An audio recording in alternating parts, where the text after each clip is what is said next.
Mau naikin penjualan di Shopee sampai 10 kali lipat dalam tahun ini doang. Nah, gue sering banget nih baca banyak teman-teman yang tulis di komen. Jadi kayak mereka tuh banyak banget yang komen kayak capek nih udah jualan di Shopee kayak 1 tahun, 2 tahun, 3 tahun, 5 tahun tapi masih segitu-segitu doang. Gitu kan. Emang bisa ya naik dalam waktu cepat gitu ya, apalagi gue ngomong tahun ini nih, artinya cuma 3 bulan, 4 bulan ke depan lagi doang sisanya, dan lo bisa naik sampai berkali-kali lipat. Nah, ternyata bisa banget. Nah, tapi sebelum gue mulai, buat kalian yang baru nonton, jangan lupa buat klik tombol subscribe-nya dan aktifin lonceng notifikasinya ya. Oke, jadi gini, kenapa gue bilang bisa naik sampai 10 kali lipat dalam tahun ini doang? Jadi beberapa lama terakhir gitu ya, gue sempat ngebongkar nih, kita ngebongkar kayak di MEA itu kan MEA nge-handle banyak nih, banyak klien, banyak brand, banyak seller gitu kan. Nah, kita gue iseng gitu ya, gue bongkar. Kan kita punya, kan database kita lumayan kuat nih, gue pengen tahu nih seller-seller yang omsetnya 1 miliar ke atas, yang 2 miliar ke atas gitu kan, siapa aja sih gitu kan. Dan terus gue lihat lagi, kayak ini tuh kayak pas lagi masuk ke kita dulu, omsetnya berapa ya? Nah, itu ada datanya tuh, kita punya datanya. Jadi gue lihat ada nih yang tadinya kecil sekarang jadi gede gitu kan. Dan cukup banyak tuh yang kayak gitu kan. Nah, ternyata gitu kan, dari sini gue lihat ada beberapa kesamaan. Dan sebenarnya gue juga sempat penasaran, jadi ditanyain lah ke si seller-sellernya gitu kan.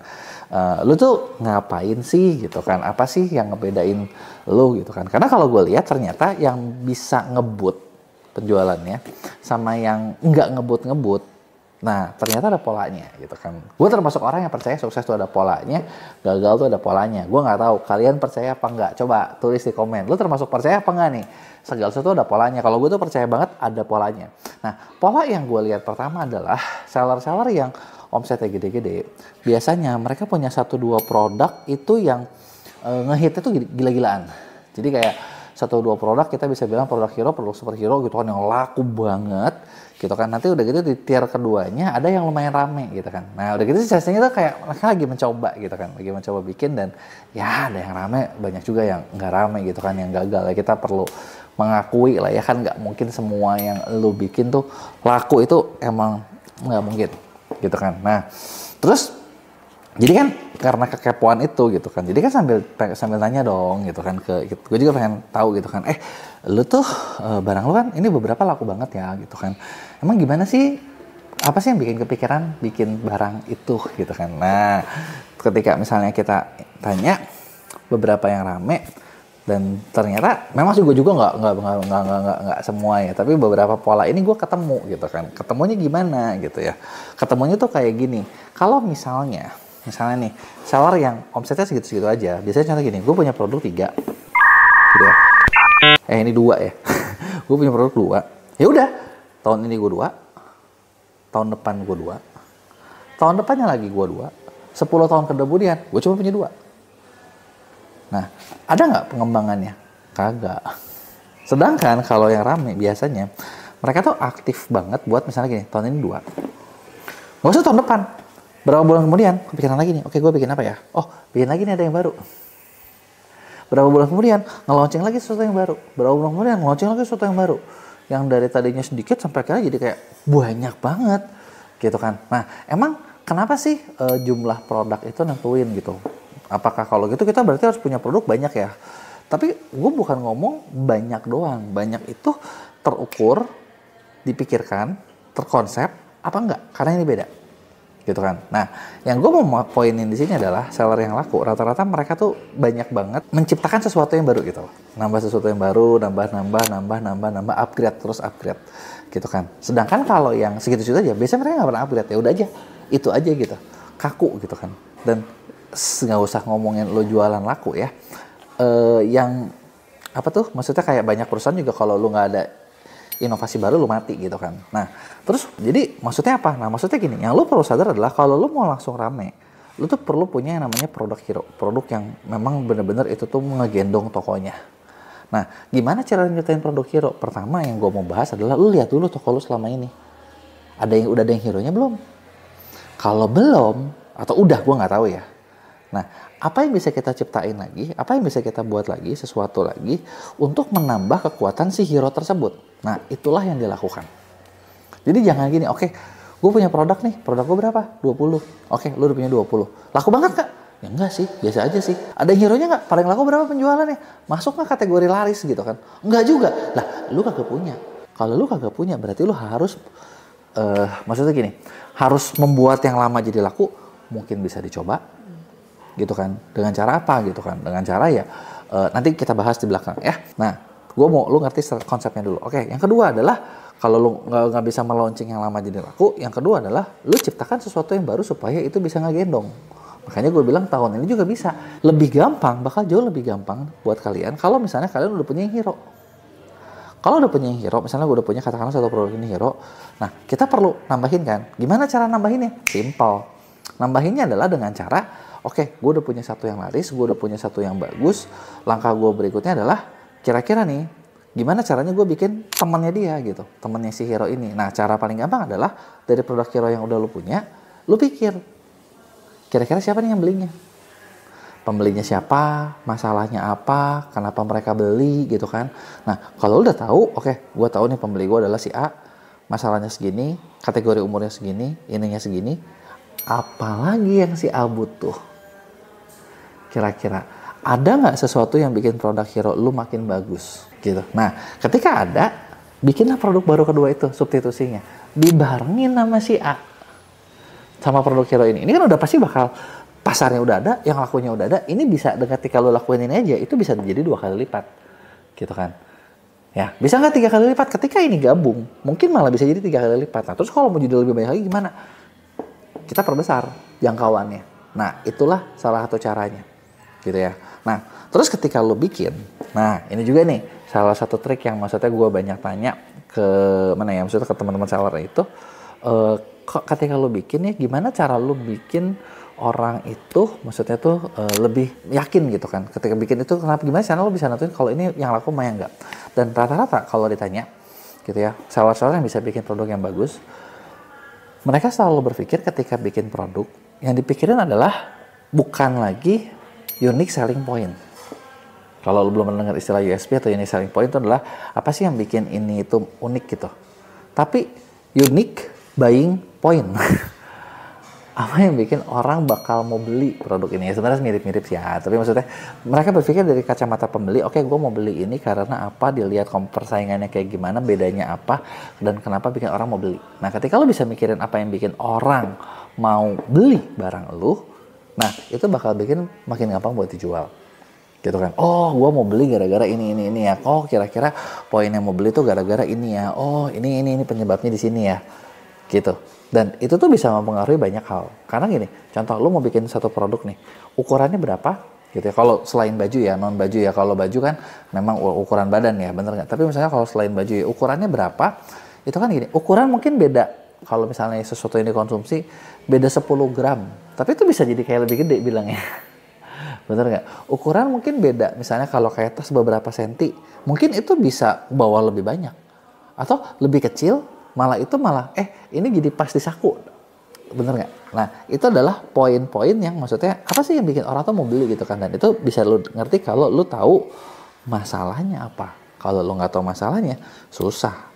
Kebayang nggak? Nah, jadi cara buat ramenya adalah ketika lu bisa menemukan satu produk hero, kemudian produk hero tersebut lu bisa olah. Nah, lanjutnya adalah kita relaunching atau membuat itu tuh benar-benar kuat. Nah, buat benar-benar kuatnya gimana? Sesimpel dari lu harus sadar nih, kan kayak orang beli di Shopee. Mereka tuh mungkin banyak yang ketemu dari dicari. Ketika dicari, gambarnya seperti apa? Cocok nggak sama kata-kata pencarian yang muncul? Maksud gue gini ya. Contoh, katakanlah gue jual suplemen. Gitu ya, suplemen gue bukan vitamin C, tapi gue lihat pencarian vitamin C tinggi dan gue pengen muncul di vitamin C, tapi gue bukan vitamin C. Apakah itu bisa nambahin visibilitas? Dilihat, ya. Apakah itu bakal dibeli? Ya belum tentu.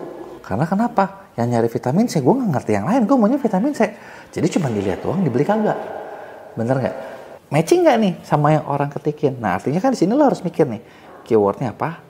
Risetnya seperti apa? Kalau lo misalnya yang, Gimana tuh ngeriset biar muncul atau segala macam gini. Gue nggak akan bahas di sini terlalu detail. Lu lihat deh di video gue yang lain ini ya. Nah, lu harus bisa muncul di posisi yang tepat dan gambarnya seperti apa. Dan setelah itu ketika orang ngeklik deskripsi seperti apa yang mau lu tampilin. Betul nggak? Gambar-gambar apa nih yang lu mau tampilin? Yang bikin orang mau beli. Nah, inilah poin keduanya nih. Jadi lu udah temuin produknya, lu bisa bikin tambahin yang baru, lu udah bikin inovasi. Jadi kan tadi gue bilang nih, kalau lu mau rame, jangka panjang, banyaklah inovasi. Gitu. Yang menjadi brand gede-gede juga, rata-rata inovasi terus kok gitu. Bukan cuman kayak lu bikin sekali udah gitu, udah lu lupain. Gitu kan. Dan banyak juga kan coba kalau lu inget-inget ya, brand lokal yang kayak mungkin pas COVID terkenal banget, sekarang kemana coba? Nah, kan hilang-hilang itu kan kayak, wah kemana nih? Kok dulu gue pernah denger ya, kok sekarang kayak nggak terlalu denger ya? Ada apa nih kira-kira nih gitu kan. Nah, terus yang berikutnya, udah inovasi, lu bikin produk hero, bikin lihat dari kacamata pembeli, lu tampilin yang bagus, dan yang terakhir, lu tinggal tingkatin daya ledaknya tuh, daya jangkaunya tuh. Jadi kayak misalnya kalau sekarang, coba deh lu lihat toko Shopee kalian. Berapa traffic sehari yang lu dapat? Nyampe nggak 10.000? Nyampe nggak 100.000? Atau jangan-jangan traffic lu aja mungkin masih kayak sehari 100, 200 pengunjung tokonya. Ya kalau pengunjung tokonya 100 orang, gimana caranya lu dapat sehari 100 order?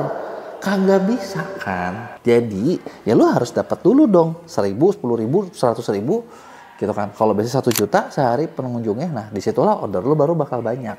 Tapi ketika lu mau dapat banyak ini, yang perlu kalian ingat adalah banyak itu kan berarti lu harus dapetin traffic. Trafficnya dari mana? Apakah lu mau dari iklan?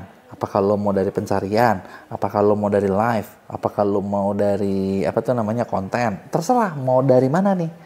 Nah, ketika traffic ini lu bisa dapetin, lu lihat mana yang paling bagus, mana yang paling kuat gitu. Nah, jujur ketika kita ngebangun Mea, gue ngebangun Mea, salah satu salah satu posisi yang kita paling kuat adalah di posisi traffic. Gitu. Makanya ketika ada seller-seller yang inovatif, yang rajin bikin produk, yang bisa nyiptain produk bagus, kerja sama-sama kita, cepat larinya pasti. Gitu kan. Karena kan kita bisa cari traffic yang berkualitas, yang cocok sama yang dia mau gitu kan. Apalagi sekarang belum lama kita baru kerja sama salah satu perusahaan di mana bahkan lu modalnya dikit gitu kan. Modal lu dikit nih. Terus lu masuk sama kita gitu kan. Nah, penjualan lu udah oke gitu kan. Nah, kita punya partner yang bisa modalin penjualannya kalian. Yang bikin apa? Jualan lu makin kencang lagi. Gitu, bener nggak? Dan nge-scale up itu jauh lebih gampang banget. Lewat yang kerja sama yang ini. Jadi, buat kalian nih misalnya yang, gue bisa bikin produk tapi gue nggak punya duit banyak, misalnya gue nggak punya modal. Yuk, lu bisa masuk kerja sama kita bisa bantuin kalian buat lebih cepat. Gitu. Larinya bakal jauh lebih ngebut lagi. Nah, itu dia nih yang tentang berikutnya. Jadi poin berikutnya adalah trafficnya. Lo mau kerja sama kita boleh, lo nggak mau nggak apa-apa, lo sendiri. Oh, gue bisa sendiri nih. Ya udah gitu, jalan aja. Gue kasih tau kisi-kisinya adalah kayak gitu. Jadi udah lo bikin trafficnya lo segede mana gitu kan. Cari mana nih yang bisa lo kerjain, mana yang bisa lo fokusin. Nah, ketika udah lo lakuin itu, naikin omset, nggak usah ngomong jauh-jauh sampai bertahun-tahun ke depan. Tahun ini doang bisa kok. Gitu, bisa kok gitu kan, dibikin gitu kan. Tinggal lu nya mau apa enggak, ngerti apa enggak, tahu nggak strateginya. Nah, kalau udah tahu ya udah kan gue kasih tau strateginya, actionnya gimana kalian gitu kan. Kalau misalnya bisa nggak dikasih yang lebih detail. Nah, buat yang lebih detail sebenarnya bisa juga gini, gue bikin satu program pendampingan namanya konsultan ordal, di mana di situ kita udah nyiapin beberapa konsultan buat bantuin mulai dari strateginya, mulai dari cara kerjanya, mulai dari semuanya gitu kan, kompetitornya seperti apa gitu kan, action plan-nya seperti apa. Jadi tugas kalian ketika lo kerja sama di program ini ya lo tinggal ngikutin aja gitu. Lo udah punya produk, kita risetin, kita kasih tahu produk lo seperti ini seperti itu. Nah, lo tinggal ikutin pola-pola yang kita lakuin. 80% klien yang kerja sama kita itu nyampe target yang mereka udah tetapin. Gitu. Jadi kurang lebih kayak gitu cara buat naikin omsetnya. Kalau misalnya ada yang belum ngerti, lo bisa tanya di komen. Jangan lupa buat like dan share video ini ke teman-teman seller lo yang memang lagi mau naik kelas. Penyebab utama yang bikin banyak banget nih seller-seller di Shopee itu kagak berkembang, sebenarnya simpel banget. Jadi ini, gue banyak baca beberapa komen teman-teman seller gitu ya, terutama seller-seller Shopee yang kayak mereka tuh, masalahnya kenapa ya begini, kenapa ya begitu, kenapa ya begini. Dan dari beberapa poin ini gue lihat nih, ternyata sebenarnya gini, yang bikin lo stuck kayaknya tuh nggak jauh-jauh banget, dari mana coba? Dari cara pikirnya sendiri, gitu ya. Jadi ada beberapa pola pikir yang gue rasa mungkin perlu dibenahi, atau mungkin gini, kebanyakan mitos yang bikin kalian jadinya nggak bisa laku, gitu kan. Nah, mitos-mitos seperti apa, salahnya di mana? Yuk kita bahas. Tapi sebelum kita mulai, buat kalian baru nonton, jangan lupa buat klik tombol subscribe-nya dan aktifin lonceng notifikasinya ya. Oke, jadi gini. Yang pertama adalah gue sering dengar ada kayak baca komen gini. Aduh, dulu nih masuk Shopee nggak usah ngapa-ngapain, rame. Sekarang udah ngupload banyak barang juga kok segitu-segitu aja sih. Jadi nggak laku nih, payah nih Shopee. Nah, kalau misalnya dari beberapa komen yang sejenis gitu ya, komen-komen sejenis, bisa disimpulin gini sebenarnya. Kesimpulannya adalah gue lihat masih cukup banyak seller yang sekarang itu begitu buka toko, ya udah buka toko, ngupload produk, ya udah lu tinggal tungguin aja, gitu. Lu tungguin aja, lu diemin aja, nanti juga bakal banyak orang yang datang, bakal ada orang yang beli, lu tinggal kirim-kirim doang. Ya, jadi tugas kalian adalah sebagai seller buka toko, daftar, upload produk, ya udah urusan yang datangin pembeli itu urusan Shopee. Kan gue udah bayar admin. Nah, bener nggak? Nah, masih banyak banget teman-teman seller yang berpikir seperti itu.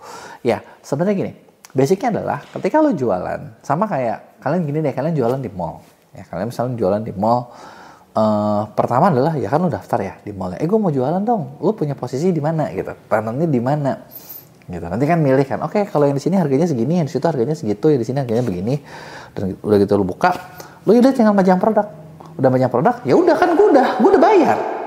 Tugas lu dong yang bikin rame, gitu kan. Pokoknya gue mah cuma tahu gue udah buka, gue pengen pokoknya order gue sehari harus ratusan, order gue sehari harus ribuan, gitu kan. Nah, ketika lu buka seperti itu, apakah bakal laku? Belum tentu juga, bener nggak? Kenapa? Karena ternyata gini, meskipun si mall itu mau seaktif apapun mall itu mendatangkan pembeli, ya mendatangkan calon pengunjung, mall itu cuman bakal berusaha buat datangin orang datang ke mallnya, bukan ke toko lu. Yang tugas bikin datangin orang ke toko lu, ya menurut gua adalah kalian sendiri. Bener nggak? Karena kalau nggak ya udah, mallnya rame sih, lu dilewatin, lu dilihat, tapi nggak ada yang datang ke toko lu. Sedih kan? Nah, ini nih, menurut gua ya salah satu mindset yang salah. Jadi harusnya gimana? Oke, lu harus ngerti tanggung jawab, menurut gua ya, harus ngerti tugas tanggung jawab masing-masing gitu. Gua bukan lagi mau belain Shopee, enggak. Tapi maksud gua adalah gua pengen bantuin kalian buat lebih rame, tapi gua kasih tahu nih tugas tanggung jawab lo sampai mana gitu. Tugas si mall datangin orang ke mall. Ya, tugas Shopee mungkin datangin orang ke Shopee. Makanya mungkin kayak Shopee gitu ya, mereka bisa bikin, wah tahun ini gua bagus nih. Tahun ini kita punya berapa pengunjung misalnya, tahun ini kita punya berapa ini gitu kan. Nah, sedangkan pengunjung kalian segitu nggak, oke, berarti bukan Shopee-nya yang salah, lu nya yang salah gitu kan. Mau bisa nggak kalau misalnya gue cuma mau ngupload terus begitu gue tungguin dong rame? Bisa. Gimana caranya? Caranya simpel, sama kayak kalau di mall, lu mau buka doang terus rame, lu ambillah posisi pintu depan mall, bener nggak? Kalau di mall-mall lokal ya isinya ya brand-brand gede semua. Kalau tempat makan yang punya duit semua, gitu kan, di pintu masuknya. Cuman yang gue bilang adalah biayanya mahal. Iya kan, bener nggak? Lu misalnya ini muncul di homepage Shopee, ya orang buka Shopee langsung bisa lihat lu. Nah, di situ sanggup nggak? Nggak sanggup. Oke, ya kalau kagak sanggup ya udah, usahalah yang lain gitu ya. Tugasnya adalah sampai situ, gitu lah. Yang kedua, nah masih banyak banget seller yang mikir biaya admin itu mencekik. Bener nggak? Iya benar juga sih. Sebenarnya siapa yang nggak sedih ya kalau misalnya lu udah jualan, ternyata kepotong. Kepotongnya berapa? Ya kalau dari total sekarang mungkin bisa 20% kali ya. Gue nggak tahu nih, bener nggak? Coba kasih tahu gue. Kalian kepotongnya berapa? Lu dapat berapa? Keterimanya berapa? Coba yuk kita hitung-hitungan. Tapi kalau hitungan gue rata-rata di e-commerce sekarang kurang lebih 20%-an lah. Gitu kan. Nah, apakah itu waktunya berarti, oh kalau gitu ini waktunya kita buat jualan sendiri dong kayak di website sendiri? Bisa jadi. Tergantung maksud gue. Karena gini, kalau gue sih, gue nggak pernah jadi orang yang misalnya kayak, oh lu harus jualan di A doang, jangan cari yang lain, jangan cari yang gimana, enggak. Karena kalau lu jualan ya lu memang harus punya sebanyak mungkin dong bener nggak? Contoh misalnya kalau kita mau rame, tokonya harus banyak, mungkin ada yang di mall, mungkin ada yang di warung, mungkin ada yang di ruko sendiri gitu kan. Itu kan bakal meningkatkan penjualan lu, bener nggak? Kalau kayak di Shopee ya, Shopee punya trafficnya. Lu perlu, yang di sini gue mau bahas adalah, gue mau bahas gimana caranya lu meningkatkan traffic lu lewat Shopee, gimana cara meningkatkan penjualan lu lewat Shopee gitu kan. Yang manfaatnya traffic yang dari Shopee. Tapi apakah misalnya kalau lu punya sendiri, lemparin ke situ? Ya nggak juga gitu kan. Nah, lu bisa bikin toko e-commerce lu sendiri. Gitu. Kita di Mea sekarang lagi kerja sama, ada gua nemu ya ada satu tempat buat lu jualan gampang. Ininya enak banget, gampang dipakai, trackingnya lengkap gitu kan, dan buat jualannya pun nggak susah, ada namanya link creator gitu kan. Nah, lu bisa lihat, nah di link creator ini, kalau yang gua nemuin ya, kalau yang gua ngerasain ya, gua juga pakai, gua jujur gua pakai link creator, terutama buat jual berbagai produk service atau jasa gitu ya. Karena ya kan di Mea kita jualan jasa ya, jasa kan nggak mungkin gua jual lewat Shopee, bener nggak? Dan ya secara cara pakainya gampang, trackingnya lengkap, detail, jadi lu bisa tahu nih, oke, pembeli hilangnya di mana, database lu yang punya gitu kan, lu bisa pakai semuanya jauh lebih enak deh maksud gua. Dan ini nggak perlu punya skill bikin website yang ribet, tapi mungkin lu punya taste buat apa ya, ngedesain rada cakep lah. Nah, tapi kalau misalnya mau dibantuin bisa nggak? Bisa, kita juga bisa bantuin lu buat ngebikin toko lu jadi lebih bagus juga bisa, gitu ya, lewat si link creator ini, ya. Nah, oke, kita balik ke biaya admin. Biaya adminnya kayak nggak? Ya, mungkin kerasa. Siapa sih yang nggak suka? Tapi kalau dibilang biaya admin itu apakah udah paling tinggi? Nggak juga. Di luar negeri kayak di Amazon ternyata ada. Amazon bahkan ngenain sampai ada yang 47% kalau nggak salah biaya adminnya. Gitu. Jadi kayak di luar negeri ada yang lebih sadis lagi sih sebenarnya. Jadi nggak sadis-sadis amat kalau ada pembandingnya. Tapi, nah sekarang gini. Lu tinggal gimana cara lu memanfaatkan. Sebenarnya susah juga ya biaya admin itu dimanfaatkan ya. Tapi ya gini lah maksud gue, kalau lu mikirin biaya admin itu, anggap aja gini deh, kalau gue sih lebih mikirnya, lu dibukain tempat sama Shopee, lu bisa jualan, ya udahlah, anggap aja itu biaya calo, ya kan, naikin aja harganya gitu. Kalau misalnya ngerasa, aduh tapi kalau gitu gue nggak bisa bersaing, gue nggak gini, gue masih harus ngiklan di mana-mana, ya udah lu bikin sendiri, bener nggak? Bikin tempat sendiri. Tapi kalau misalnya manfaatin yang udah ada, ya udah, lu bisa manfaatin itu juga. Karena tinggal sebenarnya gini, kalau menurut gue jadi seller kita tinggal pinter aja sih, lu hitung-hitungan aja sih, mana yang lebih untung gitu. Contoh gini kayak tadi gue bilang ya, kayak lu pakai website e-commerce sendiri, yang tadi gue sebut kayak misalnya link creator gitu ya, karena itu juga gue tahu supportnya banyak gitu kan. Nah, lu bikin, tapi kan dia tidak bisa memberikan support free ongkir. Sedangkan pembeli lu ada yang suka pengen pakai free ongkir, tinggal lu hitung-hitungan murah mana, bayar admin apa bayar, oh gue bayarin aja deh ongkirnya. Kalau misalnya, oh masih murah bayar ongkirnya, ya udah pakai lagi cara yang kedua, nggak ada ruginya kok, nggak ada salahnya kok, gitu kan, bener nggak? Cuman yang ini ya bikin juga, kenapa ya lumayan kalau dari sini dia ada pembeli, lu kan dapat lagi, bener nggak?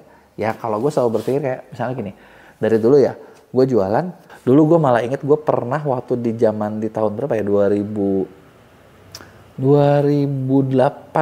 apa 2017-18 itu kayak buka tab marketplace itu satu hari itu ngecek itu sampai 7 atau 8. Karena waktu itu tuh kan ada Shopee, ada Tokopedia, Bukalapak, Blibli, Lazada, Elevenia belum tutup, Matahari Mall, JDID, QOO10. Nah, QOO10 tuh malah dapat bayar Singapura. Nah, lo hitung dah 9 gitu kan. Nah, ada nggak jualan sendiri? Tetap ada website sendiri. Gitu ya. Kenapa maksudnya gue masuk di sini dan gue masih bikin website sendiri, karena gue berpikir ya kalau gue punya traffic sendiri, ada yang bisa nge-check outin sendiri, ya kenapa enggak gitu loh. Cuman kalau sekarang daripada gue bikin sendiri website dari nol, nah link creator ini lebih kerasa buat gue, lebih gampang gitu. Jadi 10 kan ibaratnya kalau di sini dapat, simpelnya gini deh, kita mikir nggak usah muluk-muluk ya. Di sini dapat 50 order, di sini dapat 30, ada mungkin yang 50 lagi, ada yang 20, ada yang 10, ada yang berapa. Ketika lo total kan jadi banyak, bener nggak? Ujung-ujungnya kan yang namanya salah pasti cari cuan juga, setuju nggak? Ya kan? Nah, jadi itu poin yang kedua. Nah, poin yang ketiga. Nah, ini sebenarnya kalau poin ini sih menurut gua nggak cuma di mana ya? Nggak cuma di Shopee doang, tapi kalau lo masih berpikir seperti ini, ya gue juga pernah sih mikir kayak gitu. Jujur gue juga pernah mikir kayak gitu, dan bisa dibilang ini adalah kegoblokan gue. Ya ngapain lo ikutin kegoblokan gue gitu kan. Nah pikirannya adalah iklan buang-buang duit.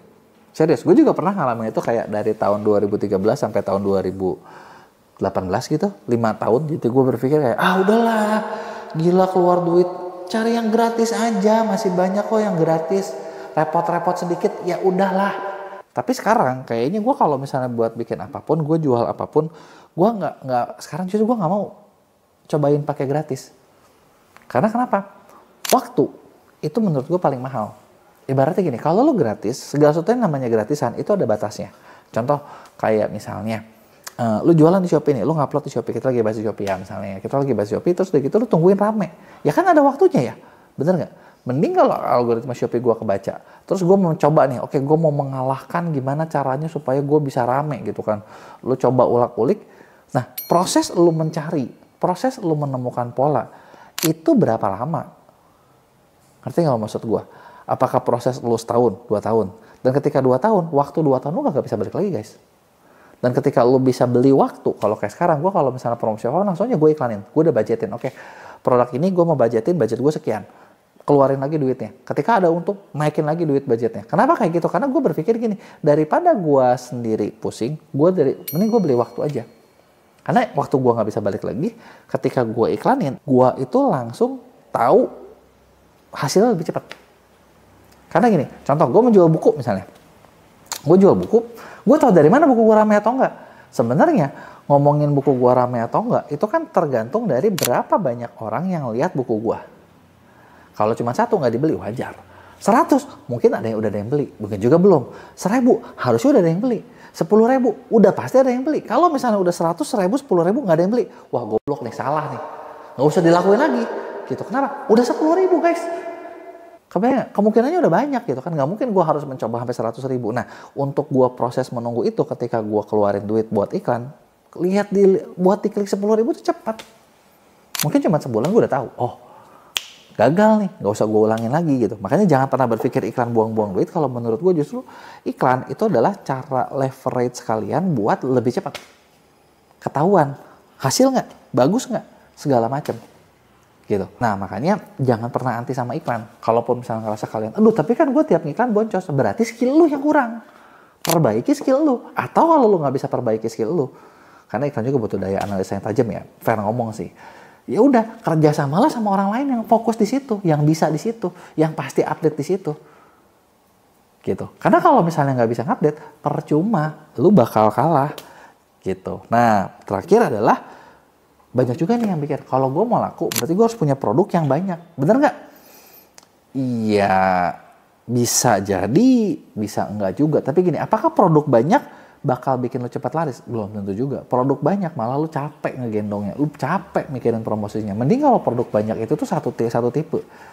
Tujuannya sama. Tapi kalau produk banyak dan udah gitu pasarnya beda-beda, gitu. Gue sering banget ketemu sama seller gini, gue tuh lagi bisa jual fashion. Oke, gue juga mau jual home living. Gue juga mau jual FMCG. Buset, banyak banget guys bidang lu. Gitu kan. Emang lu pikir lu siapa? Udah jadi 9 naga bidangnya banyak begitu. Mau jadi 9 naga juga kagak bisa. Satu-satu dulu gitu kan. Karena kalau nggak satu-satu, kalian nggak akan pernah ngerti kayak pasar tuh maunya apa, orang sukanya apa, yang dibutuhin orang apa. Nah inilah ketika lu bisa kayak gini, baru lu bisa laku. Oke? Jadi kebayangkan kurang lebih apa aja yang maksudnya kesalahan yang bisa banyak orang lakuin, kesalahannya di mana gitu kan. Ketika lu masih ngalamin salah kayak gini, nggak usah aneh kalau toko lu sepi. Tapi ketika lu misalnya bisa rubah, udah tahu nih, oke, gue harus kayak gini, gue harus beli traffic, gue harus kayak gitu, lu bakal lebih cepat, lu bakal lebih cepat juga lakunya. Gitu. Jadi kurang lebih kayak gitu bahasan gue hari ini. Buat lu yang ada yang lu nggak setuju, ada yang lu mau tanyain, gue pengen tahu pendapat lu, tulis di komen. Ya, jangan lupa juga buat like dan share video ini ke teman-teman lo yang lain. Ini dia kesalahan terbesar seller pemula di Shopee. Sering dong ngalamin kalian kalau baru jualan di Shopee, harapannya setinggi harapan orang tua, bener nggak? Tapi faktanya, waduh, ya gimana ya? Udah ngupload, lu tungguin, dapat order pertama tuh lama banget, bener nggak? Udah lama gitu kan, ya gitulah ya, bener nggak? Terus apa sih yang bikin kayak gitu kan? Dan gimana sih solusinya biar kalian nggak ngalamin itu semua? Nah, sebelum gue bahas, buat kalian yang baru nonton, jangan lupa buat klik tombol subscribe-nya dan aktifin lonceng notifikasinya ya. Yuk kita mulai. Jadi gini, gue sering bahas di banyak video-video gue yang lain, kalau misalnya kalian tuh harus ngerti kalau misalnya satu e-commerce itu cara mainnya kayak gimana. gitu. Karena cara main setiap e-commerce beda, dan Shopee gue rasa itu salah satu cara main yang mungkin dari dulu sampai sekarang nggak terlalu berubah gitu ya. Mereka berusaha sih merubah gitu, mereka membuat berbagai fitur-fitur baru gitu, tapi kayaknya nggak segampang itu juga gitu loh buat merubah behavior pembeli gitu kan. Nah, modelnya adalah Shopee itu paling gampang lo jualan ketika kalian jual barang yang memang pengguna Shopee lagi mau beli gitu. Artinya ada kata kunci di sini adalah jualah barang yang dicari di Shopee. Jualah barang yang mau dibeli di Shopee. Jualah barang yang dicari orang di Shopee. Nah, ini adalah magic words-nya dan ini adalah kata kunci utamanya. Gitu kan. Nah, kalau lo jual barang yang maksudnya ya barangnya nggak laku-laku amat atau barangnya biasa-biasa aja gitu kan. Barangnya orang belum tahu, bakal susah. Gitu. Gue dulu pernah mencoba, jadi kayak bikin sih gitu kan. Gue berkreasi gitu ya, bikin beberapa produk yang akhirnya gagal juga gitu di Shopee. Karena apa? Karena memang nggak ada yang nyari. Ya kalau nggak ada yang nyari, siapa yang mau beli? Bener nggak? Dan ini kerasa dari mana ya? Kalau lu lihat deh, lu buka Shopee, dari halamannya gitu kan, tombol paling atas, kotak paling atas adalah kotak search, dan memang itu adalah sumber traffic terbesar gitu. Ada sih bagian bawah lain kan, bagian campaign gitu kan, ketika lu bisa ditampilin di mana, pilih lokal, beli lokal dan lain sebagainya, macam-macam kan kalian bisa lihat. Tapi ya untuk masuk ke situ lebih susah. Kedua, cara gampangnya adalah lu bayar. Nah, bayarnya worth it nggak? Iya, kalau kalian punya uang tidak terbatas worth it, tapi kalau uang kalian terbatas kagak worth it gitu ya. Nah, jadi kunci pertama adalah coba lihat, cek deh produk kalian, ada yang nyari nggak? Pencariannya tinggi nggak? Nah, ini yang pertama. Kalau produk yang lo jual itu yang nyarinya banyak, kesempatan lo makin tinggi. Tapi produk yang pencarian banyak juga, ini gue bakal bilang gini ya, jangan cuma jual produk yang kayaknya tuh orang nyarinya banyak banget gitu. Karena ini juga ada jeleknya. Jeleknya gimana sih gini? Kalau gue sebagai seller, kalau misalnya gue mau bikin toko baru, gue mau jual barang biar cepet, gitu kan, gue mau cepet laku. Yang bakal gue cari adalah produk yang pencariannya banyak, tapi nggak banyak-banyak amat. Catat. Kenapa? Karena kalau banyak banget, saingannya juga banyak gitu ya. Atau kalau bisa banyak, tapi persaingannya nggak terlalu tinggi. Ini kunci kedua. Nyarinya banyak, persaingan nggak terlalu tinggi. Gimana cara nyari gitu? Kalau dulu ngeriset, kita bisa banget gitu ngeriset lewat iklan Shopee gitu ya. Kita bisa ngeliat keyword-keyword yang rame gitu kan. Sekarang sih sebenarnya dengan GMP Mesh ini agak-agak terbatas buat ngeriset, tapi kalian bisa lihat di panduan pengguna. Kalian bisa lihat di bagian panduan penjualan Shopee, di bagian data bisnis, nanti kelihatan nih kan, kayak kategori ini terjualnya berapa sih bulan ini, kategori itu terjualnya berapa sih. Nah, dari sini minimal kita bisa dapat insight gitu kan, mana yang rame, dan carilah barang kategori yang kalau bisa tuh belum banyak market leadernya. Karena kalau udah banyak market leadernya susah gitu kan, yang karena lo langsung bersaing sama yang gede-gede, wah agak berat tuh ya. Nah, jadi gue bakal bikin kayak gitu. Yang kedua adalah, kalau misalnya gue cari dulu nih, gue cari seperti itu, ada apa enggak, kalau ada gue masuk di situ, gue bikin barang yang lebih bagus dari yang lain. Tapi kalau misalnya di situ belum ketemu, nah di sini berarti lo agak susah nih. Tapi ini adalah sweet spot. Yang namanya sweet spot ya bener-bener tempat terbaik sih kalau kalian bisa memulai. Dan kalau misalnya lo bisa jual dengan cepat, ya lo bisa dapat cuan yang cukup banyak. Tapi kalau misalnya lo nggak nemu, nah ini dia nih yang susah gitu kan. Karena lo bakal bersaing dengan banyak-banyak orang. Yang pertama adalah tadi Shopee kita dapatnya dari pencarian, carilah sweet spotnya. Kalau lo nggak bisa cari sweet spotnya gimana? Ya mungkin lo bisa jualan di Shopee, tapi konsepnya adalah jangan ngandalin pencarian Shopee buat tanding langsung sama barang-barang yang harganya murah-murah. Nah, kalau misalnya barang lo mirip, coba cari keyword lain yang harganya, maksud gue, persaingannya nggak seketat itu. Kenapa? Karena kalau lo tanding langsung, contoh gini deh, bayangin ya, misalnya gue jual toples nih. Nih, gue jual toples, ya kan? Nah, toples ini, gitu kan, gue dapat 10.000 misalnya. Sedangkan gue lihat di Shopee ada yang jual 9.000, 8.000, 7.000, 6.000, 5.000. Pertanyaannya gue mau jual berapa? Gue mau jual 4.500 gitu biar saingan. Tapi gue beli aja 10.000 gitu. Itu kan satu hal yang udah gak masuk akal, bener nggak?